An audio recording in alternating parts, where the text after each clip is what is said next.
전형진입니다. 오늘 읽어볼 기사는 이 기사입니다. 신축 아파트 전세 사라진다. 한경 홈페이지에서 기사를 읽으실 때는 왼쪽에 있는 클린뷰 버튼을 누르시면 이렇게 광고 없이 읽을 수 있습니다. 자, 읽어볼게요. 앞으로 새 아파트에서 전셋집을 찾기 어려워질 전망이다. 집주인의 거주를 의무화하는 법안이 국회 통과를 앞두고 있어서다. 서울 재개발 재건축 등 분양가 상한제 대상 단지와 공공택지 민간 아파트가 대상이다.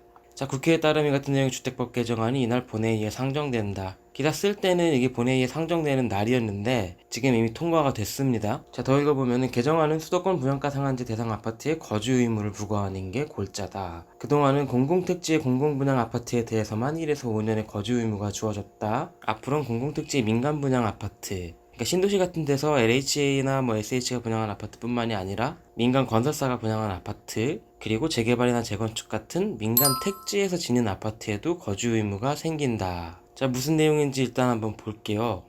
그러니까 얼마 전에 과천에서 분양했던 공공분양 아파트의 입주자 모집 공고문입니다. 여기 잘 보시면은 입주 거주 의무 부기 등기라는 말이 있어요. 그러니까 이 아파트 분양받으면 반드시 집주인이 직접 입주해야 하고 부기등기, 등기부등본에 이 아파트는 거주 의무가 있는 아파트라는 걸 부기해야 된다는 얘기입니다. 보시면은 해당 주택의 최초 입주 가능일부터 90일 이내에 입주해야 한다. 그러니까 준공 이후 3달 안에 집주인이 바로 들어가 살아야 된다라는 의미죠. 그동안 이게 공공분양 아파트에만 있었습니다. 그런데 아까 말씀드렸던 국회에서 통과된 주택법 개정안, 이게 원래는 20대 국회에서도 계속 발의가 됐었던 법안이고 윤관석 의원하고 이원욱 의원이 발의했던 게 상임위 통과하고 법제사법위원회 통과하고 국회까지 통과한 겁니다. 20대 때도 윤관석 의원이 발의했었어요. 주택법은 상당히 방대한 법인데 그 중에서 우리가 읽어볼 내용은 자, 이겁니다. 분양가 상한제 적용 주택에 대해 입주자에게 5년 이내의 범위에서 거주 의무를 부과한다. 아까 말씀드렸던 신도시 같은 공공택지에는 무조건 분양가 상한제가 적용이 되죠. 그런데 재개발 재건축, 그런 민간택지 아파트는 그동안 분양가 상한제 적용이 유예가 되다가 7월 29일부터 적용이 됐습니다. 그러니까 그런 아파트들에 대해서도 공공분양 아파트랑 똑같이 5년 이내의 범위에서 거주 의무를 부과하자는 게 이 법의 핵심입니다. 자, 그럼 5년 동안 들어가 살아야 되냐? 그렇진 않습니다. 국토부는 시행령을 개정해 주택가격의 시세 대비 수준에 따라 2에서 3년의 기간을 두는 걸 고려하고 있다. 시세 대비 수준이라는 게 이런 얘기예요. 80% 미만이면 몇 년 이런 식으로. 자, 그런데 문제는 거주 의무가 발생하는 시점이다. 아까 보시면은 공공택지에 짓는 아파트는 최초 입주 가능일부터 90일 이내에 입주해야 한다고 했죠.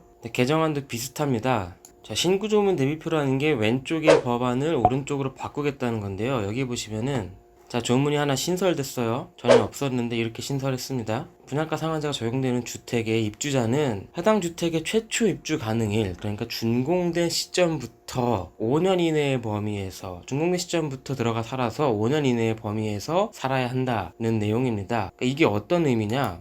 보통 우리가 분양받을 때 수분양자들은 잔금이 모자랄 경우 통상 전세 세입자를 받아 잔금을 치르고 2에서 4년 후에 직접 입주한다. 그러니까 분양가가 100이라고 본다면은 계약금도 있고 중도금도 있겠지만 대출 같은 걸 끌어서 직접 입주하시는 분도 있죠. 그런데 마지막 잔금 20에서 30% 정도가 모자라면은 세입자를 받아가지고 잔금을 일단 치렀다가 그 돈을 모아서 집주인이 직접 입주하는 형태로 가는 게 이제 통상적인 분양 시장이 이렇게 형성이 돼 있죠. 그런데 방금 본 것처럼 최초 입주 가능일부터 입주해야 한다면은 그 집에는 전세를 완전히 못 놓게 된다는 얘기예요. 그래서 신축 아파트, 분양가 상한제가 적용되는 서울 일부 지역이나 수도권 일부 지역 신축 아파트 같은 경우에는 앞으로 분양받으신 분들이 전세를 놓을 수 없게 되는 거죠. 자, 이게 일장일단이 있습니다. 그러니까 신축 아파트에 싸게 좀 전세를 살고 싶으신 분들은 일단 그런 전세가 안 나오게 됐어요. 그런데 청약을 하시는 분들한테는 조금 이득일 수도 있습니다. 왜냐면은 잔금이 모자랄 사람들은 직접 입주할 수가 없기 때문에 아예 분양을 받지 않는 식으로 갈 가능성이 높고, 그러다 보면 경쟁률은 좀 떨어질 수 있겠죠.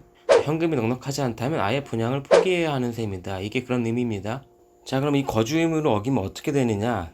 자, 벌칙은 현행과 같습니다. 거주 의무 기간 중에 실제로 거주하지 아니하고 거주한 것을 속인 자들은 1년 이하의 징역이나 1,000만 원 이하의 벌금에 처한다. 자, 내년 분양 단지부터 적용. 이게 무슨 소리냐? 이 법의 부칙에 보시면은 법은 공포 후 6개월이 경과한 날부터 시행한다. 8월 4일에 국회를 통과했으니까 9, 10, 11, 12, 1 내년 1월이 됐을 때부터 시행이 된다는 거죠. 그러니까 내년 1월 전까지 입주자 모집 공고를 내는 단지들에는 이게 적용이 안 됩니다. 그런데 1월 이후에 분양하는 단지, 입주자 모집 공고를 내는 단지들은 집주인이 직접 입주해 살아야 되는 거예요. 그러니까 서울 같은 경우에는 분양 일정이 좀 밀리고 있는 재개발 재건축 단지들에 적용될 가능성이 높겠죠. 3개 신도시들도 마찬가지고요. 분양 일정이 2021년 하반기부터니까, 사전 청약 일정이 2021년 하반기부터니까 입주자 모집 공고도 당연히 내년 1월보다는 이후겠죠. 자, 그런데 2023년 하반기께부터 준공되는 아파트에선 입주와 동시에 전세를 놓을 수 없다. 이게 무슨 소리냐? 내년 1월부터 시행은 되지만 이때는 입주자 모집 공고 기준이니까 보통 우리가 아파트를 짓는데 30개월이 걸린다고 치면은 2023년에 준공되는 아파트부터 입주장에서 전세 아파트가 안 나온다는 얘기겠죠. 여러분들 잘 아시겠지만 신축 아파트가 한꺼번에 입주할 때는 그 지역 전세 가격이 확 내려갑니다. 아무래도 잔금이 모자란 집주인들이 경쟁적으로 이제 세입자를 받다 보니까 그렇게 되는 건데, 이게 없어지면은 단기적으로 임대료가 크게 요동칠 수 있다는 전망이 좀 나오고 있어요. 거기다가 뭐 전월세 상한제나 계약갱신 청구권 요즘에 많이 나오고 있는 그런 이슈들까지 맞물리면은 우리가 생각했던 거 이상으로 전세 가격, 그러니까 임대 시장이 좀 요동칠 수 있다, 그런 지적도 조금 나오고 있습니다. 그런데 제 개인적으로는 아주 완전히 사라질 것 같지는 않아요. 왜냐면은 만약에 5천 가구짜리 아파트를 짓는다면 그 중에 절반 정도는 조합원들이 갖고 있는 물량이거든요. 그러니까 조합원들 같은 경우에는 분양가 상한제를 적용받은 게 아니라 기존의 조합원 분양가를 적용받아서 수분양자가 된 거기 때문에 법안에서 말하는 분양가 상한제 적용 주택의 입주자에 해당하지 않을 수 있어요. 그래서 전세를 놓을 수도 있을 것 같긴 합니다. 구체적인 해석이 좀 나와야겠지만, 자, 그러면은 나는 들어가 살 수 없어요. 그러면 팔아야겠죠. 근데 분양가 상한제 주택에는 아시는 것처럼 전매 제한이 있습니다. 함부로 팔지도 못해요. 그럴 경우에는 한국토지주택공사, 그러니까 LH에 매입 신청을 해야 합니다. 우리가 민간 시장에 매각하는 게 아니라 LH에 내 집 좀 사주세요 라고 말을 해야 돼요. 그럼 LH는 그걸 삽니다. 어떻게 사느냐? 분양가의 정기예금 평균이자율을 곱해가지고 그 집의 가격을 쳐요. 그래서 그걸 취득해서 임대주택이나 수급조절용으로 이제 활용하는 게 LH의 계획이죠. 그런데 제가 알고 있는 바로는 LH가 아직 이렇게 사들인 집이 한 채도 없습니다. 작년 이맘때에 썼던 기사인데, 전매 제한 주택 LH가 산다지만 2005년 이후 한 채도 매입 못해. 자, 관련 제도 도입 이후 LH가 매입한 주택은 지금까지 단 한 채도 없다. 자, 왜냐? 시세의 반값에 LH의 집을 매각할 사람이 있겠느냐? 경매나 공매 등으로 위장해 얼마든지 집을 시세대로 팔 수 있다. 약간 이거는 고의경매 느낌이 좀 나지만 어쨌든 그런 방법으로 좀 차익을 선택할 수 있다는 거죠. 자, 어쨌든 이런 내용의 주택법 개정안이 내년 1월부터 시행이 되고,